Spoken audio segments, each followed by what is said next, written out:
హర హర మహాదేవ శంభో శంకర.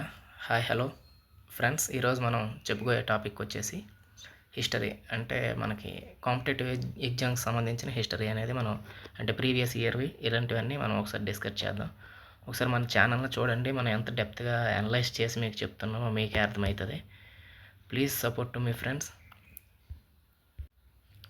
ఇక మనం టాపిక్లోకి వెళ్తే ముందుగా వచ్చేసి ఫస్ట్ క్వశ్చన్ వచ్చేసి who has been called the Napoleon of India.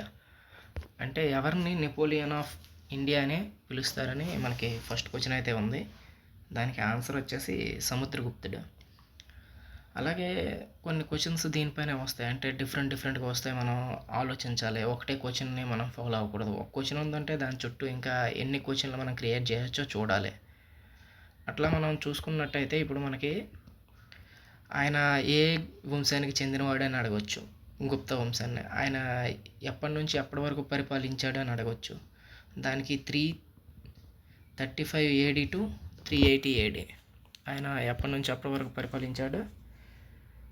335 AD to 380 AD వరకు మనకి పరిపాలించడం అనేది జరిగింది.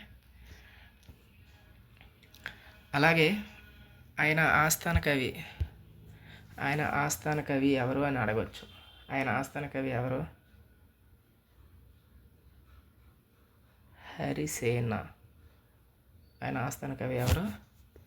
ఆయన ఆస్థాన కవి హరిసేన. ఇట్లా డిఫరెంట్ క్వశ్చన్స్ అని మనం క్రియేట్ చేయాలి. ఓకే, సెకండ్ క్వశ్చన్ వచ్చేసి the saviour of the Delhi sultan was. Delhi సుల్తాన్కి సేవియర్ ఎవరని అడిగారు? గైసుద్దీన్ బల్బన్. నెక్స్ట్ క్వశ్చన్ వచ్చేసి who discovered the sea route to India. ఇండియాకి సీ రూట్ని ఎవరు కనుగొన్నారు? అందరికీ తెలిసిందే. ఎవరు? Vasco da Gama. మనకి సీ రూట్ని ఎవరు కనుగొన్నారు? Vasco da Gama. అయితే ఆయన ఇప్పుడు దీని చుట్టూ ఇంకా చాలా క్వశ్చన్స్ మనం క్రియేట్ చేయొచ్చు. ఏంటంటే ఫస్ట్ ఆయన ఎప్పుడు ఏ ఇయర్లో కనుగొన్నాడు, ఏ డేటు, ఎప్పుడు మన ఇండియాలోకి ఆయన ఎంటర్ అయ్యాడు, ఇవన్నీ మనకు అడగవచ్చు. అట్లాంటప్పుడు ఎప్పుడు చెప్తావు? 20th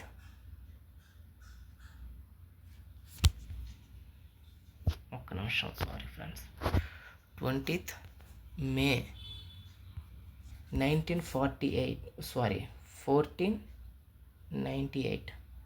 ఇప్పుడు 20th May 1498లో మనకి ఆయన రూట్ అనేది. అలాగే ఇంకొక క్వశ్చన్ అడగవచ్చు దీనిపైన. ఏంటంటే ఆయన సెకండ్ టైము ఇండియాకి ఎప్పుడు వచ్చాడు, ఇండియాకి ఏ ఇయర్లో వచ్చాడని అడుగుతాడు. అప్పుడు మీరు చెప్పాలి. ఆన్సర్ ఏంటి? ఆయన సెకండ్ టైం ఇండియాకి ఎప్పుడు వచ్చాడు? 1502లో సెకండ్ టైం అనేది వాస్కో డి గామా ఇండియాకి రావడం అనేది.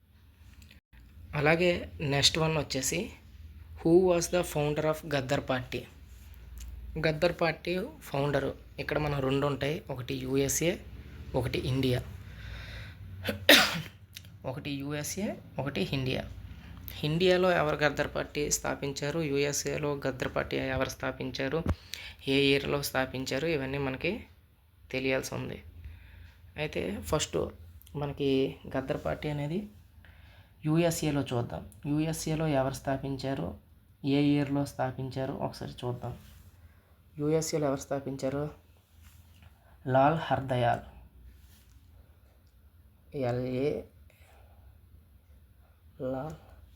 లాలా హర్దయాల్.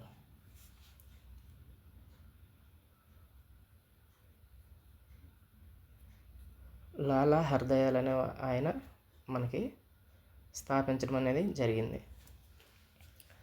అయితే ఏ ఇయర్లో స్థాపించాడు, ఎప్పుడు స్థాపించాడంటే నవంబర్లో 1931లో మనకి స్థాపించడం అయితే జరిగింది. అదే మరి మనం ఇప్పుడు ఇండియాకి చూసుకుంటే ఇండియాలో ఎవరు స్థాపించారు అంటే సోహన్ సింగ్ బక్నా. ఎవరు స్థాపించారు?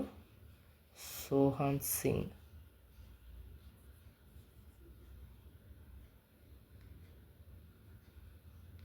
బక్నా. సోహన్ సింగ్ బక్నా అనే ఆయన స్థాపించాడు.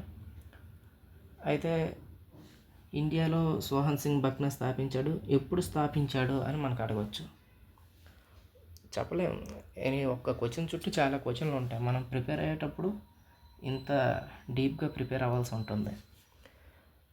అయితే ఇండియాలో ఆయన ఏ ఇయర్లో స్థాపించాడు ఎప్పుడు అంటే 15 జూలై 1913. ఇండియాలో గదర్ పార్టీని ఎవరు స్థాపించారంటే సోహన్ సింగ్ బక్నా. ఎప్పుడు స్థాపించారంటే 15 జూలై 1913. ఇది కాకుండా మనకి యూఎస్ఏలో గదర్ పార్టీ ఎవరు స్థాపించారంటే లాల్ హర్దయాల్ స్థాపించాడు. ఎప్పుడు స్థాపించాడంటే నవంబర్ 31. ఇక్కడ 13 ఉంటుంది, దీన్ని రివర్స్ చేస్తే 31. ఓకే, మనకి నెక్స్ట్ క్వశ్చన్ వచ్చేసి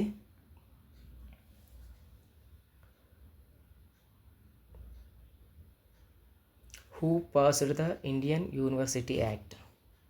who passed the Indian university act? 5th question వచ్చేసి ఇండియన్ యాక్ట్ని ఎవరు పాస్ చేశారని అడిగాడు. ఎవరు పాస్ చేశారు? Lord Curzon. ఎవరు?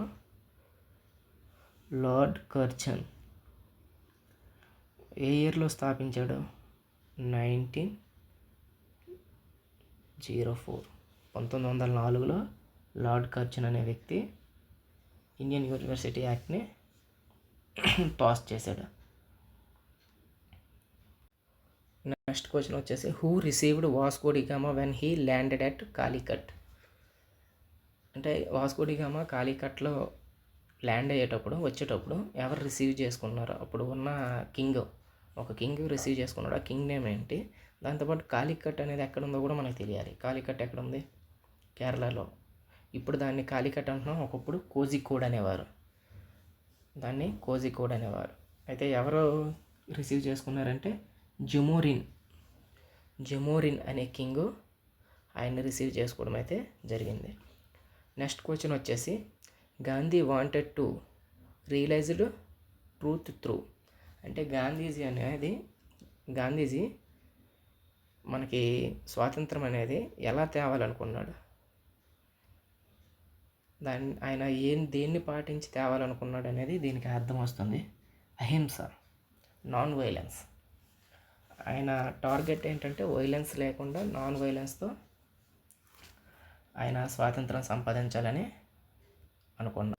నెక్స్ట్ క్వశ్చన్ వచ్చేసి in which year did Gandhiji undertake the famous Dindi March?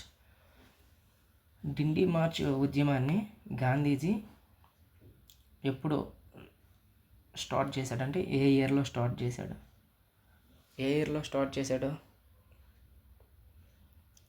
1930లో start చేశాడు. ఏ మంత్లో స్టార్ట్ చేశాడు? మార్చ్. ఏ డేట్లో స్టార్ట్ చేశాడు? 12th మార్చ్ 1930లో గాంధీజీ డిండి మార్చ్ అనేది స్టార్ట్ చేశాడు. డిండి మార్చ్కి మరొక పేరు ఉంది. దిండి మార్చ్ని మరొక పేరు ఏంటంటే దిండి మార్చ్ని మనం ఇంకొకలా కూడా పిలుస్తాం. దాన్నే ఉప్పు సత్యాగ్రహం అని కూడా డిండి మార్చ్ని పిలుస్తారు. నెక్స్ట్ క్వశ్చన్ వచ్చేసి ద సిపాయి మ్యూటినీ ఆఫ్ 1857 అక్కడ during the governor generalship of. Sepoy mutiny 1857లో జరిగింది. అప్పుడు మనకి గవర్నర్ జనరల్షిప్ ఆఫ్ ఎవరు ఉన్నారంటే లార్డ్ కెన్నింగ్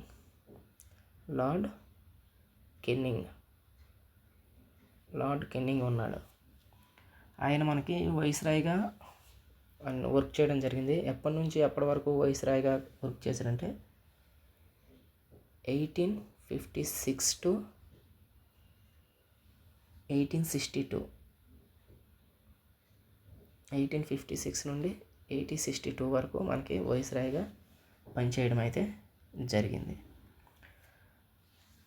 అయితే మనకి ఈ లార్డ్ కెన్నింగ్ ఉన్నప్పుడే కొన్ని విషయాలు జరిగాయి. ఏంటంటే ఆయన పరిపాలనలోనే ఇండియన్ కౌన్సిల్ యాక్ట్ కూడా లార్డ్ కెన్నింగ్ ఉన్నప్పుడే జరిగింది. ఆయన పరిపాలనలో మనకి వైస్రాయ్గా ఉన్న సమయంలోనే జరిగింది. ఎప్పుడు జరిగింది, ఇండియన్ కౌన్సిల్ యాక్ట్ ఎప్పుడు జరిగిందని కూడా అడగవచ్చు.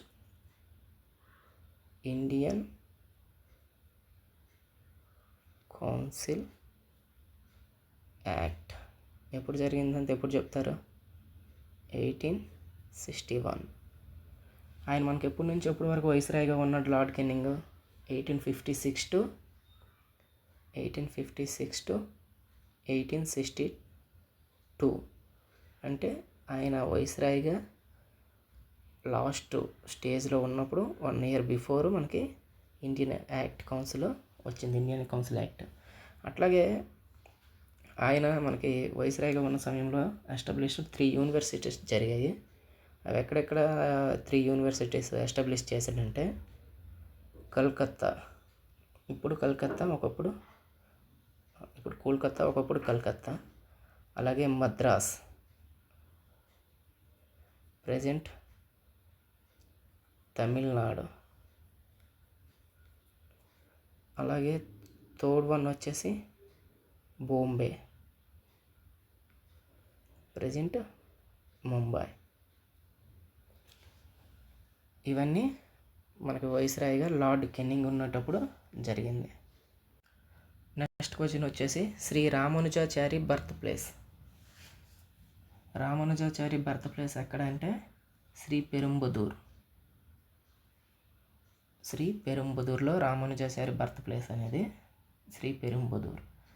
ప్రజెంట్ అది ఎక్కడ ఉందంటే తమిళనాడు స్టేట్లో ఉంది. ఆయన బర్త్డే ఎప్పుడు అంటే 2017 ఆయన బర్త్.